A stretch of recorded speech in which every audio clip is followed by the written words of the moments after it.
Dan pemirsa saat ini sudah bergabung bersama kami melalui sambungan telepon kuasa hukum dari PSSI Aristo Pangaribuan. Selamat sore Pak Aristo.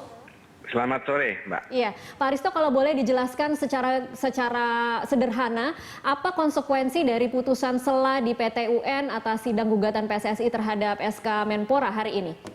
Oke, baik, terima kasih Mbak. Putusan sela yang dibacakan pada siang hari ini memiliki konsekuensi hukum. Keadaan hukum itu berarti kembali kepada suatu keadaan di mana SK tersebut sebelum dikeluarkan. Karena SK tersebut sekarang tidak mempunyai kekuatan hukum sementara sampai adanya vonis akhir dari PT UN. Ya, ibarat gampangnya ini babak pertama ini PSSI menang, tapi babak kedua kita belum tahu. Tapi yang pasti tidak boleh ada kegiatan-kegiatan yang berdasarkan SK tersebut. Misalnya kegiatan tim transisi otomatis tidak boleh dilanjutkan kembali.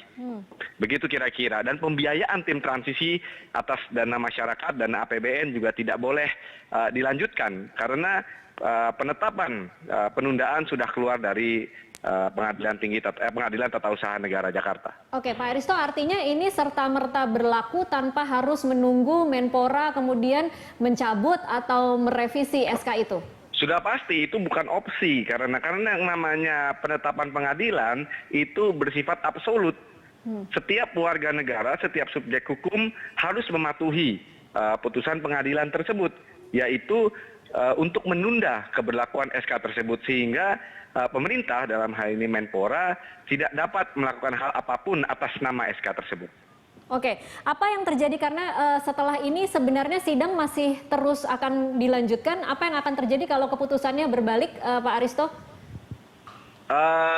Ya itu tentu itu bisa saja berbalik, tapi PSSI percaya dan PSSI yakin bahwa kita sudah berada di jalan yang betul dan mudah-mudahan dikabulkannya permohonan penundaan itu menjadi sign atau tanda yang baik. Karena kalau kita baca dari pengalaman, misalnya kita bisa lihat putusan P3, putusan Golkar, dia dikabulkan penundaannya, kemudian dikonfirmasi oleh vonisnya. Mudah-mudahan hal itu juga terjadi kepada PSSI. Oke, apa sebenarnya dasar dari putusan hakim tadi? Kalau mungkin Anda ingat beberapa yang melandasi putusan sela tadi, kenapa kemudian PSSI yang dimenangkan?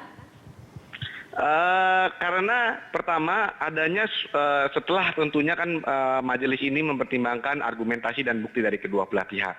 Lalu argumentasi PSSI lebih condong, majelis hakim lebih condong untuk melihat bahwa memang betul ada suatu keadaan yang mendesak.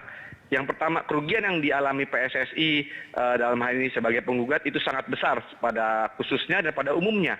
Masyarakat sepak bola dirugikan, adanya kepentingan umum yang lebih besar. Oleh karena itu tidak ada pilihan lain bahwa penundaan SK tersebut memang sangat dibutuhkan untuk proses pengelolaan sepak bola nasional ke depan. Oke, artinya kompetisi bisa berjalan lagi, Pak Aristo? Secara konsekuensi hukumnya, iya. Artinya kita kembali bahwa PSSI sebagai pengelola olahraga profesional.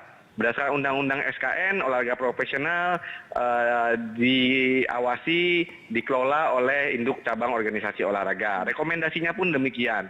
Oleh karena itu, kita harapkan setiap pihak dalam hal ini Menpora, kemudian juga kepolisian, pemerintah daerah, dapat menjalankan putusan pengadilan. Oke, ya, karena ini itu sebuah kewajiban. Ya, Kenapa? Pak Aristo, ini yang bisa berjalan kompetisi pramusim atau ISL yang sudah berjalan? Mudah-mudahan begini, mudah-mudahan itu ranahnya PT Liga. Mudah-mudahan paling tidak turnamen pramusim, kemudian Liga dapat berjalan kembali. Karena Liga yang kemarin kan sudah kita hentikan. Statusnya adalah tidak selesai. Artinya selesai tapi tidak komplit.